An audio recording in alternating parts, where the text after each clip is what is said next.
Ladies and gentlemen of the media, I apologize for the late start and I hope that you will not be annoyed with us for being a little late this morning.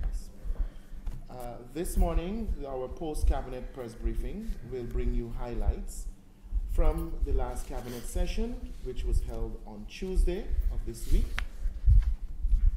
Madam Gail Teixeira, Presidential Advisor on Governance, will give her opening presentation, after which we will entertain questions in our opening statement and, if time permits, on any other topical issues. I'll hand you over to Madam Gail Teixeira for her opening presentation at this time. Good morning, members of the media. Thank you for coming. Just to let you know, Dr. Luncheon is recovering and I look forward to his return personally and for many other reasons. And of course, he'll be able to take over this institutional press briefing that we have. But we had a cabinet meeting on Tuesday, as you know, and therefore, as normal, we'll start with the contracts and then I'll give you an update on a number of other issues that may be of interest to you. We have agreed to, gave our no objection to, the 10 contracts. A number of them I think that from people in the communities might be happy about. In the area of housing and water, we have a contract for the rehabilitation of miscellaneous roads in region number 4, lot 18 Brushy Dam, Paradise, Nabakalis, Ansgrove, and East Coast, Demerara, for $29,791,740. Sorry. Again, under housing and water, this is region 3. Contract for the rehabilitation, construction of miscellaneous roads, region number 3, lot 7 to 10.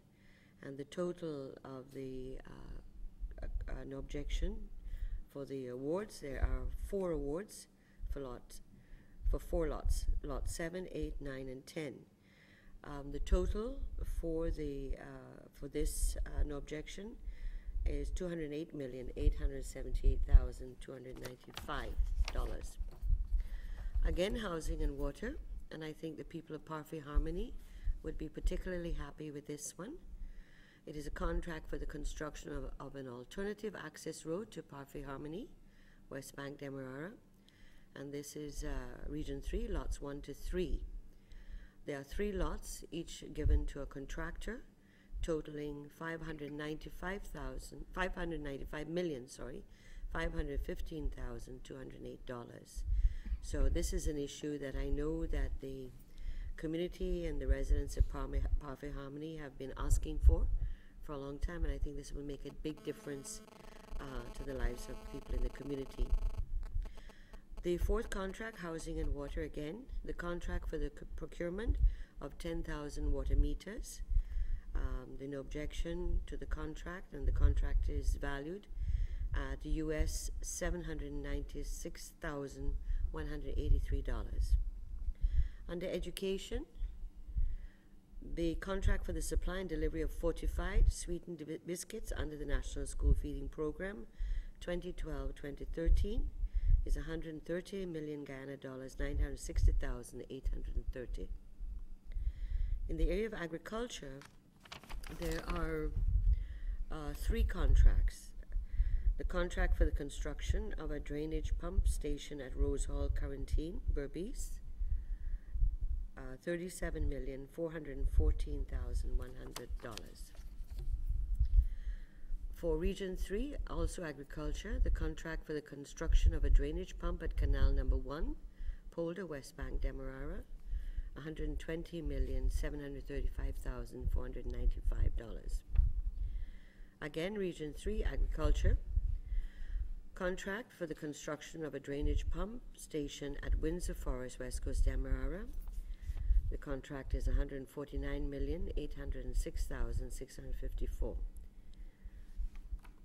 Under the electricity and the area that is the Prime Minister's portfolio, contract for the construction of the foundation for the 26 megawatts Wartsila Power Plant at Vredenhoop, West Bank, Demerara, region number 3, and the contract is $367,559,974. This is also a major intervention in terms of the whole electrification program for Guyana and the grid, the national grid. The last contract is a security contract under the Ministry of Home Affairs and the IDB Citizen Security Project. The contract for the supply, delivery, installation of forensic laboratory equipment, training, laboratory furnishing, and its equipment. There are 14 lots, and they're in US dollars. And so I'll just read the total for the lots. US $1,813,830.78. Those are the contracts that Cabinet gave its no objection to on Tuesday, December the 11th. We also at Cabinet examined the mini hydropower project for Cato, and we had an update on that. As you know, that is a EU project for a mini hydropower project at Cato and the construction of a new secondary school at Cato. So we had an update on progress being made on that. And the World Bank, Ministry of Education, University of Guyana Science and Technology project, the steering committee has been appointed, and therefore it is anticipated that the first tranche of money under that project will become available. So this means that the project for the University of Guyana and the Ministry of Education will now proceed as we fulfilled and are now in compliance with all the things that are required by the IDB. In relation to matters outside the Cabinet, but Cabinet examined the issue of developments in Parliament, and you are well aware that the Government of Guyana prepared a briefing on the subversion of parliamentary democracy by the opposition dictatorship of one. This document was prepared and completed on November 28, 2012. And ironically, it was not intended to coincide with the first anniversary, but it did, and that we started distributing it internationally. The Government of Guyana decided that it would now go international. It would internationalize the present situation and the threats and risks to parliamentary democracy in our country. And so as of today, the document with all the attachments have been distributed to a number of international organizations, the Commonwealth Secretariat, the Commonwealth Parliamentary Association, the Organization of American States, the branches of the Commonwealth Parliamentary Association in a number of countries, including UNASUR, CARICOM member states, and CARICOM parliaments in the CARICOM region. So that we have also distributed the document through our foreign missions to countries that we have bilateral cooperation and agreements with, including in India, Africa, and the Middle East. So we have the first tranche, as you know, that we went to the Permanent Council of the OAS on August the 23rd to talk about what was going on in the period of the Linden disturbances. This internationalization of what is going on in Guyana is now looking specifically at the threat to parliamentary democracy by the opposition. This is an unusual position because in most countries where there are complaints about the subversion of parliamentary democracy, it's usually governments that are accused. In this case, it is the government accusing the opposition of a dictatorship of one and undermining norms and practices, conventions that are sacred in parliamentary democracies, including our constitution and standing orders. In relation to Parliament per se, as you know, we have sittings on December 17th.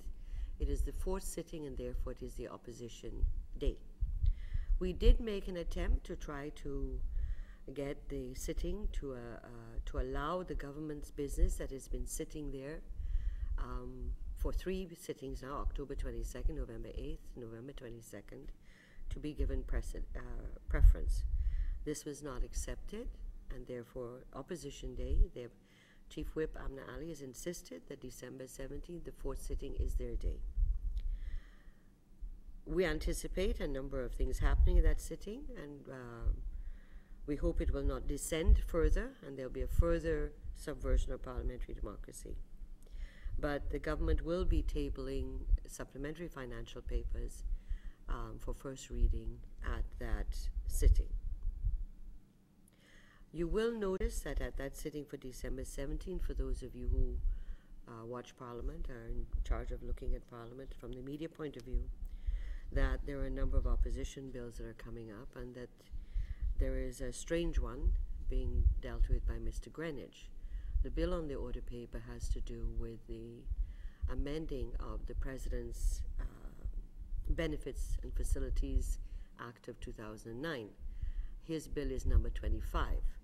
What has suddenly been circulated on Wednesday was a bill of the same name, but it is bill number 29.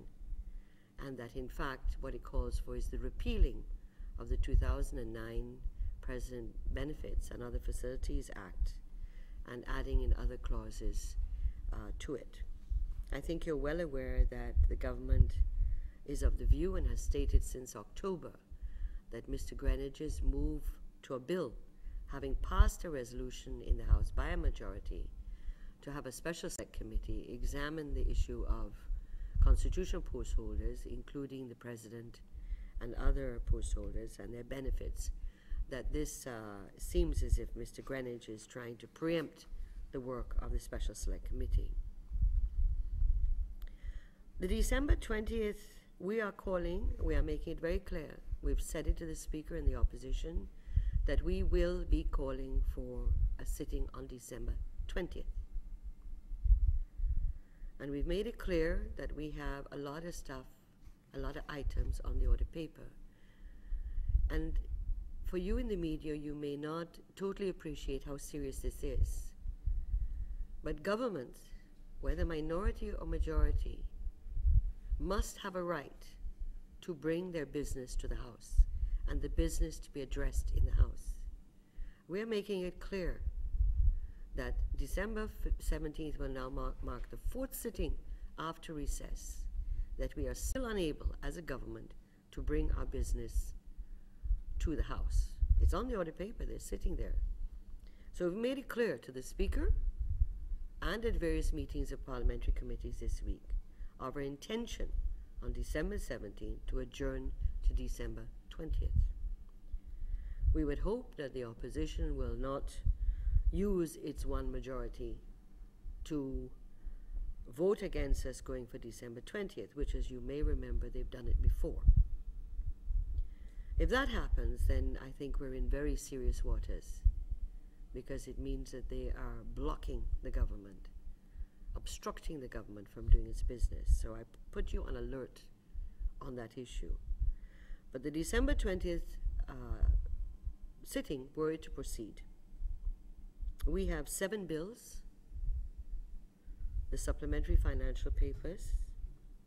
We have a motion on the 40th anniversary of the Guyana-Cuba diplomatic relations, so that the House, the National Assembly of Guyana, will support, acknowledge, observe, celebrate the long and fruitful relations with Cuba, and to express our gratitude as a people to the Cuban government and people for the amazing support and extensive support they have given to Guyana over the 40 years.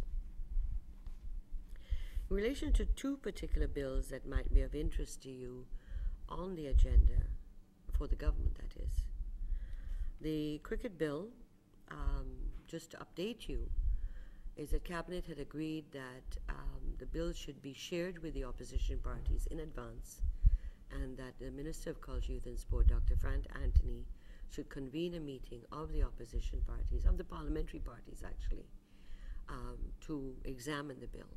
That meeting was held on Wednesday. I see Mr. Ramjatan saying a lot of things in the press, but he wasn't at a meeting on Wednesday. It was Dr. Rupert Roopnaraine and, as far as I know, Mr. Patterson. There were also members of the IMC at the meeting, the Attorney General and the Minister himself. I understand that the bill they went through the bill clause by clause, and that there were a number of proposed amendments to be made to it.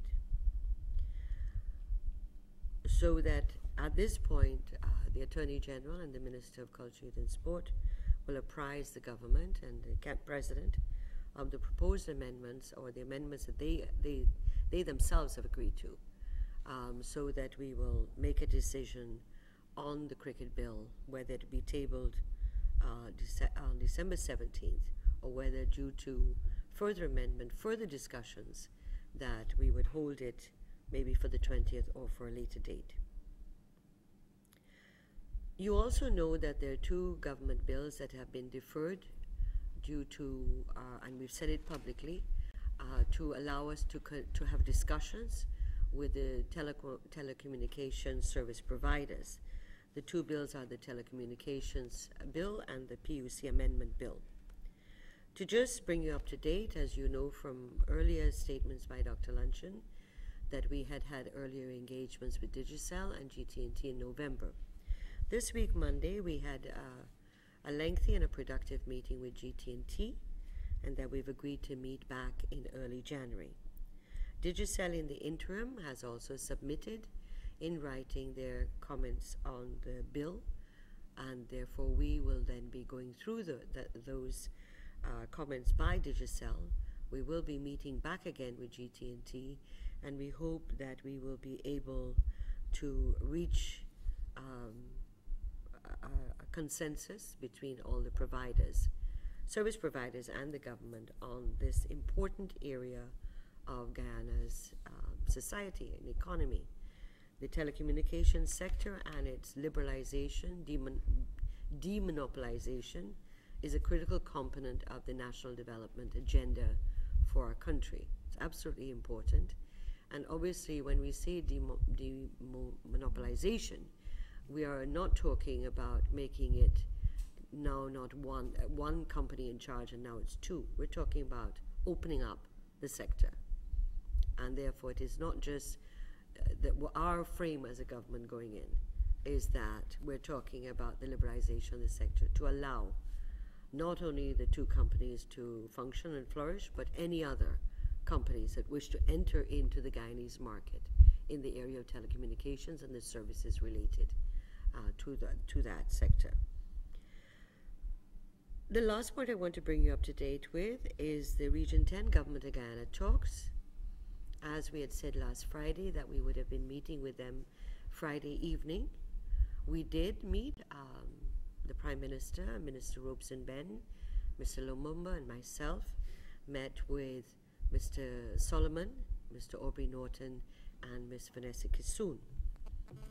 We agreed at that meeting that we would clean the slate of all previous names of chairpersons that had proposed chairpersons that had been brought by both sides, and we would start with a clean slate to find persons, and we talked about names that would be acceptable to both, so that some of the names that were proposed by Mr. Norton and the Region 10 delegation, as I said to them, and I said here last Friday, were red flags to a bull. We have made it clear to them that if we really want to get these committees functioning and the chairpersons in place, we have to start out on what is a principle that is enshrined in our Constitution of not putting up names that are not unacceptable to the other side. We also, the issue of their license was raised, and I understand from the Broadcasting Authority that they are meeting on Tuesday, and a number of the licenses will be examined, and therefore, as far as I'm aware, that the process for the Region 10 application is proceeding in accordance with the law. I think those are the main issues, and I would now like to go back to Mr. McCoy to allow us to open the floor. Thank you, Gail, and we will now open up for questions. First, Madam Gail Chair's opening presentation, following which, if time permits, we will have other questions coming through. Please identify yourself and Media House before you proceed. Who's first? Charmaine Pension. Madam Tashiri, you made reference to the fact that the opposition was to be blamed for keeping back the work of Parliament. I'm thinking, would you believe a compromise perhaps could have seen the business proceeding? I mean, given the fact that the opposition's problem was Mr. Rohi, do you think that the government side decided, okay, let another minister read the bill, that maybe things could have continued as they should have? Let me ask you this. What's your name again? Charmaine? Charmaine, yes, I've seen you at the UG press conference yesterday. If someone were to go to your boss and to say that Charmaine was a wicked person, incompetent and so forth, and not give you a chance to be heard, and just fire you, what would you do? There are labor laws, there's constitution. That's my answer. The issue of the opposition blocking us from doing our business, I think some of you have been in Parliament, and therefore the order paper was there. Our business was on the order paper, but each time we were blocked. And worse yet, on the November 22nd, which is what I call the icing on the cake in terms of the subversion of parliamentary democracy, is that in the midst of government business,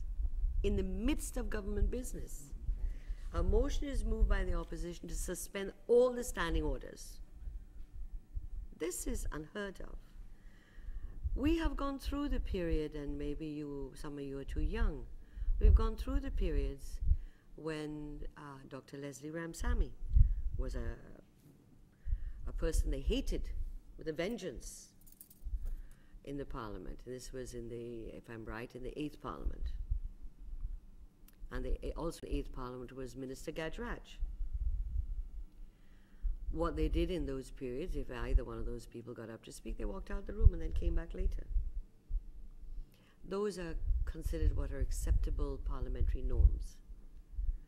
I have listened to Mr. Corbyn's interview with Mr. Ram, and I find it particularly interesting because when you read his interview, there are certain things clearly as an old parliamentarian, and I don't mean old in age, I mean old in seniority as a former member of Parliament, that there are certain things that clearly, from the language and the way he presented, this is not how Parliament works. And he has made some very subtle innuendos in relation to even the issue of removing Rohi. So if you go back to the interview with Mr. Ram and Mr. Corbyn, and this is a man who was the head of the PNC, and I believe still is a major voice in the PNC, and the PNC is they call themselves the major partner of the APNO. There are issues of principle that have to be dealt with, and whether you're a minister or whether you're a worker in any environment, but worse yet in Parliament, you have to understand that no motion of Parliament is law. All motions in Parliament are advisory. They do not have the force of law. They do not have it. And therefore, if I want someone removed, I must be able to say, what wrong have they done? What wrong has Minister Rohi done? It started out with July 18th, and the accusation that it was the police, and therefore he was responsible, and that he'd given orders, and they had proof in telephone conversations, and etc., etc. You know the story well. Started out that way. Went to Commission of Inquiry. Commission Inquiry, at least from reading the press, they don't seem to be able to show that Minister Rohi gave any instructions to the commanding officer on the ground. And the video documents appear to don't even show the police shooting. So that having found that in the Commission of Inquiry that the evidence, so-called evidence, was evaporating, they then went now to talk about the whole sector, the entire sector. And I think it was a week or two ago, there was a program with Mr. Granger and Mr. Felix, who then went to talk about the narco trade and narco trafficking as the reason now. So you're pulling things out of a hat. They're trying to find, they have to substantiate what they're doing. And so they've now got to move from July 18th to something else. So now it's the entire review of the security sector. They're on quicksand. They're basically on quicksand. And the government is convinced that bullyism is not good for this country. We've experienced bullyism in Guyana. You weren't, I don't think any of you here were born at that time.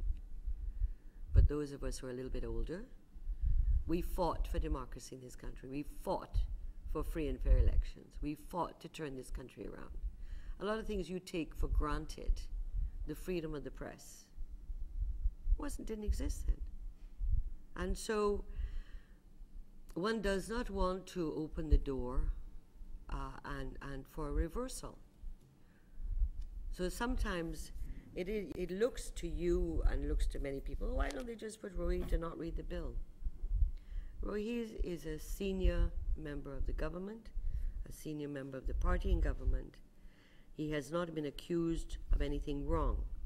And if you go back to the debate and the Hansards of the debate of July 25th and July 30th into the morning of the 31st, the arguments presented by the government in particular to do with what is the norm of even a no confidence against a minister, even on a no confidence against a minister under the first past the post system, and we're not first past the post, is that it must be something that the minister has done.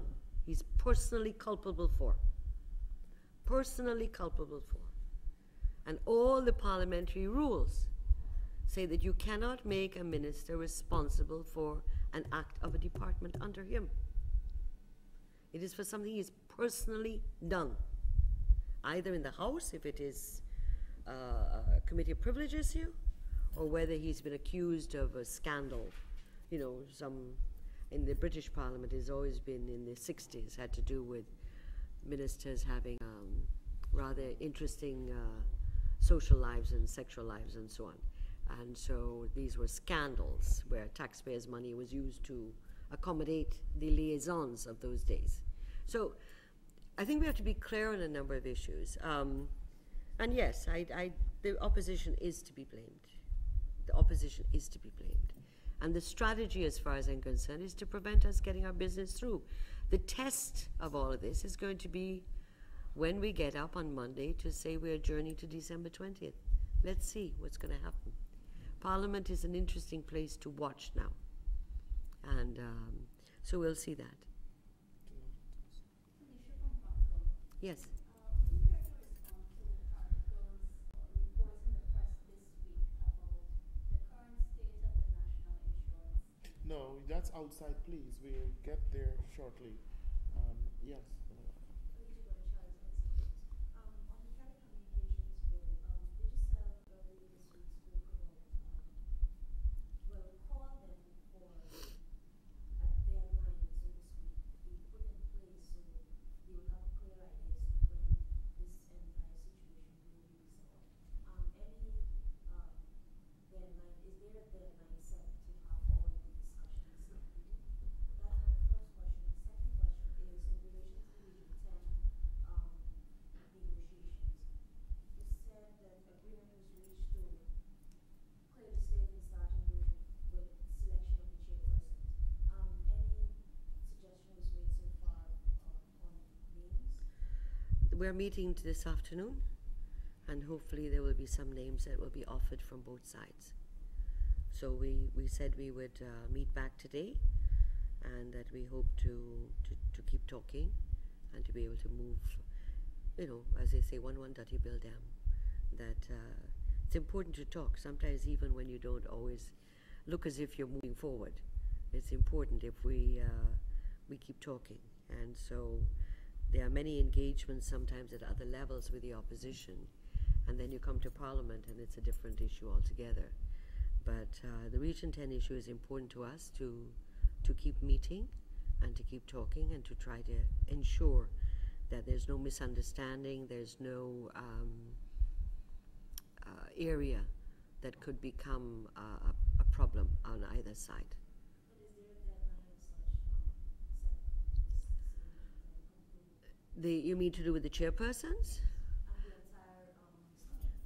No, well, I mean, there are a number of issues in place. As you know, the issue of the chairperson is one. That's a major part of the agreement to do with the committee work. We have extended again the contracts of the persons who are in the secretariat for the two committees, so that in anticipation that whenever we reach agreement, we don't now have to go and create a secretariat or call back people. So people are being retained. And that is for us, it is an issue of good faith effort to make sure that there's no hiccup once the chairpersons are named. The area of the TV license they have put in their application is to make sure that it is moving, to oversight, to make sure it's moving forward. Me and Office of the President is not in the National Broadcasting Authority. There's a chairperson, there's a board, and I understand they're going through the applications, and that Region 10 application is in there, and that they will be having a meeting on Tuesday. So that is to be kept moving on the issues of the Regional Land Selection Committee. Mr. Solomon advised us that December 13th, I think, would be the day when they would be trying to establish the Regional Land Selection Committee. That's a Region 10 issue, not ours, and to start having their first meeting the same day. I am not sure what happened. That's today, right? No, yesterday was December 13th. So I have not had a feedback on that. The other issue on the DNI to do with West Watuka, Mr. Solomon informed us that the community group had put in a tender to do works in that area, and that they just wanted to make sure that the process was going through. So we will be able to report to them on what stage or where the tender is, or they may find out even before us what's happened with the tender. So those are 4 issues being flagged. The Digicel issue, I can understand their desire for a deadline, but I think that's an issue that Digicel should raise with the government. Let's sit and talk and agree to what kind of time frames with all 3 partners. I assume that their announcement is an intention or desire, you know, and not a what you call an ultimatum or a threat of any kind. So I just take it that is their best intentions. This is what they want, and I think for all of us, we would like to move this forward. This is holding back the issue of getting the legislative framework and being able to get consensus on all sides, or a comfort zone that everybody can live with, is critical to Guyana's national development strategy, and therefore we don't necessarily have any intention or plan to drag it out. But we do realize the issue of ensuring that we are all comfortable with the final result. And therefore, if Digicel has in its mind or in its corporate opinion that they have a time schedule that they would like to propose, the government is open to receiving that. Anyone else on questions on the opening presentation? I have a question. Madam Tashira, Yes. on the Yes. document the government is compiling, what does the government expect to gain from this? We don't call it a dossier, we call it a briefing. Yeah, they're 2 different things. And the government's briefing has already been completed and sent out. It's been dispatched, so that it was completed on November 28th, and that it started being dispatched between probably because it had to go to our missions, and those missions had to deliver. So between the 6th to the 12th, 13th, those they've been going to many places. Many of the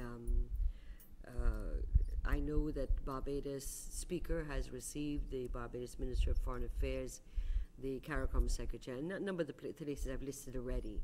that we have hand-delivered our briefing. And as you know, the briefing has a number of attachments to it to substantiate what we're saying. And so for us, this is a very serious document.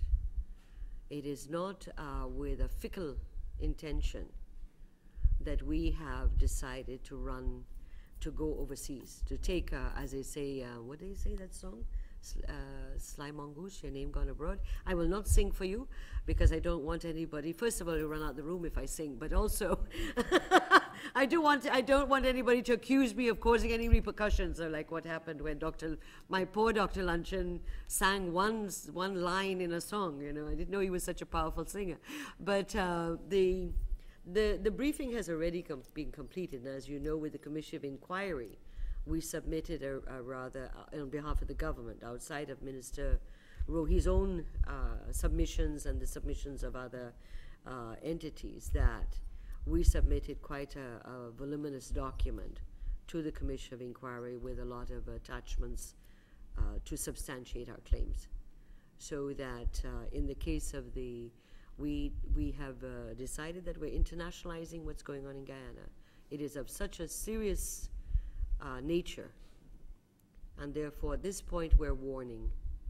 We are saying, here, this is what's going on in Guyana. Here is the danger that Guyana potentially faces, and that we're calling on all the governments and international bodies and regional bodies to monitor what is going on in Guyana and to take efforts, to take measures to ensure that Guyana doesn't slide backwards, that our nascent democracy and our embryonic parliamentary reform, which is maybe 6 years old, doesn't start being reversed. You know, so that there's more to come, because there have been meetings of parliamentary committees this week in which, again, there have been majority decisions in relation to issues that were reported in the House.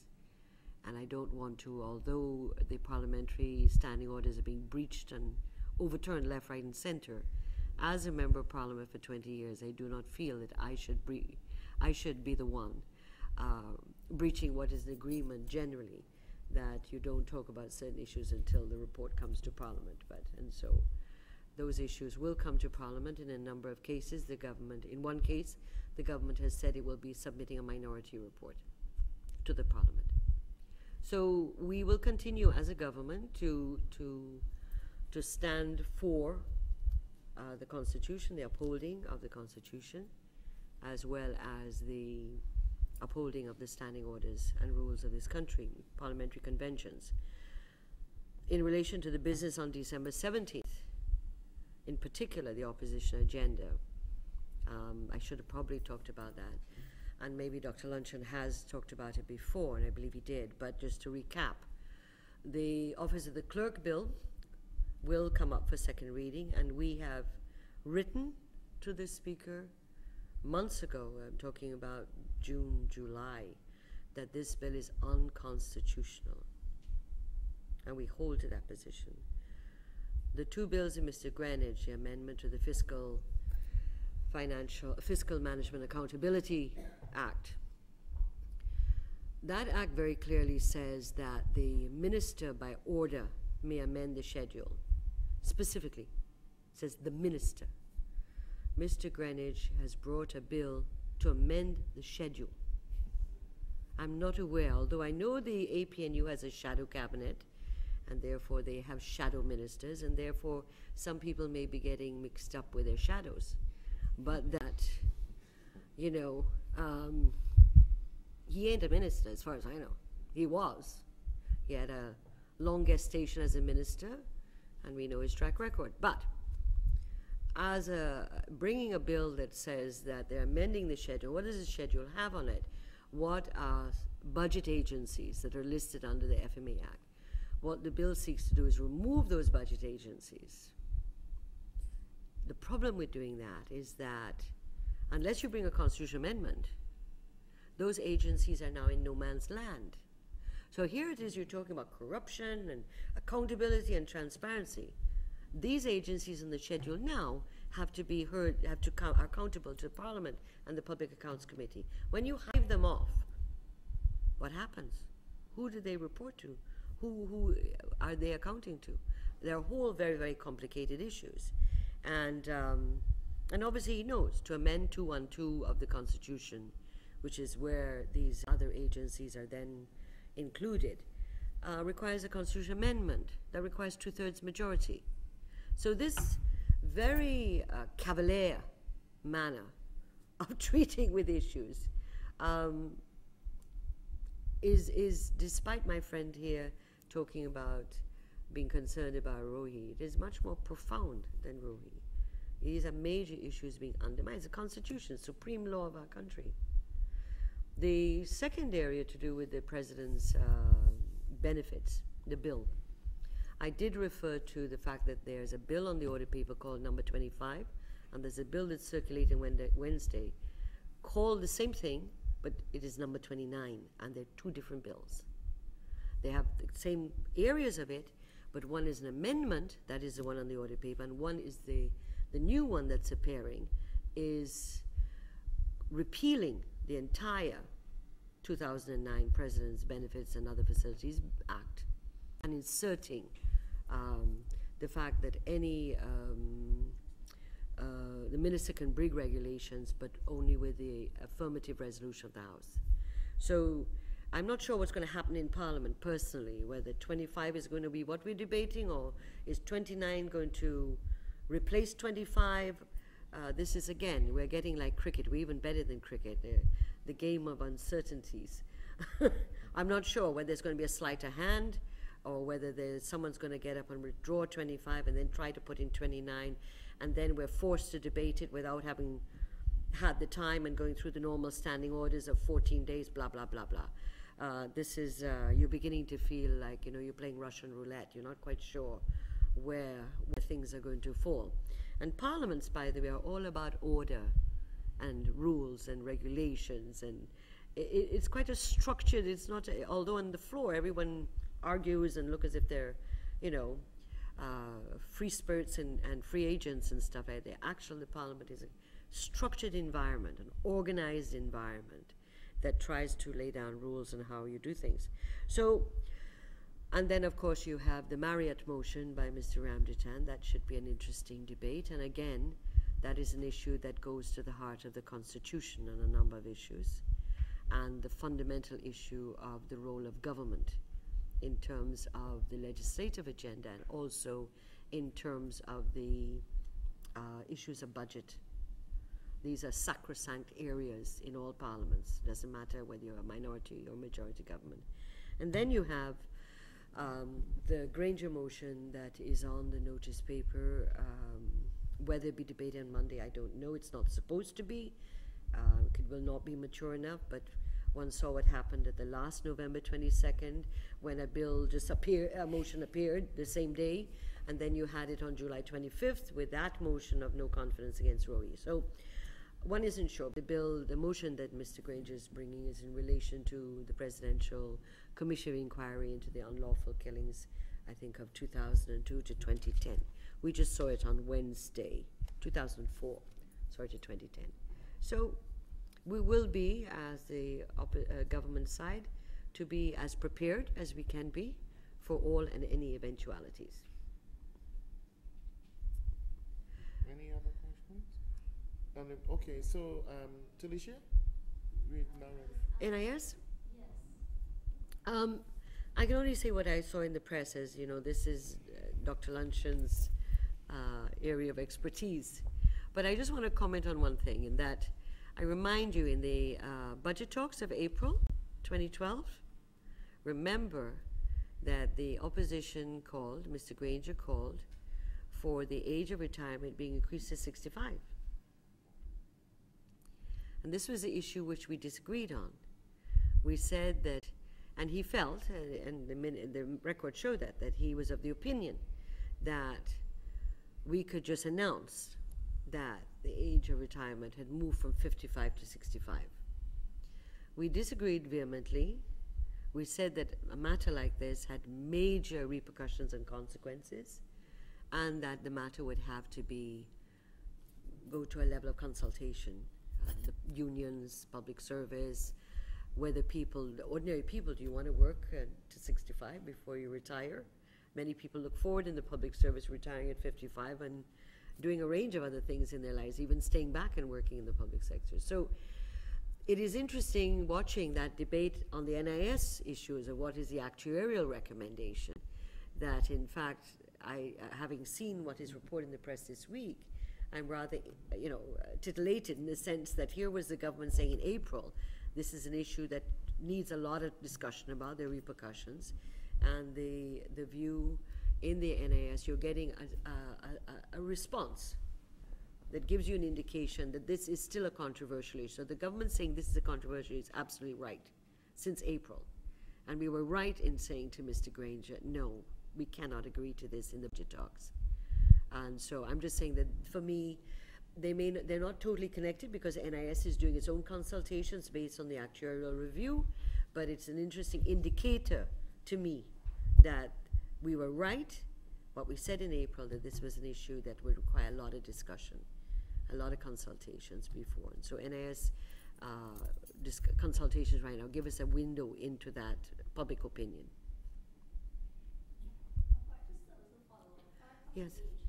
I've read somewhere that the entire fund could crumble if major reforms are not implemented immediately.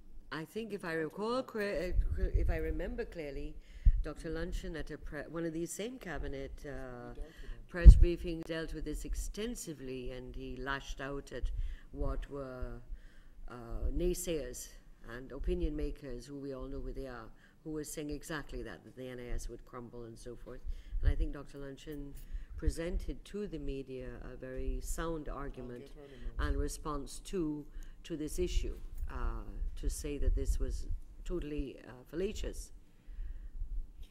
Yes, any other question? Okay, thank you very much. Thank you very much. Have a good day.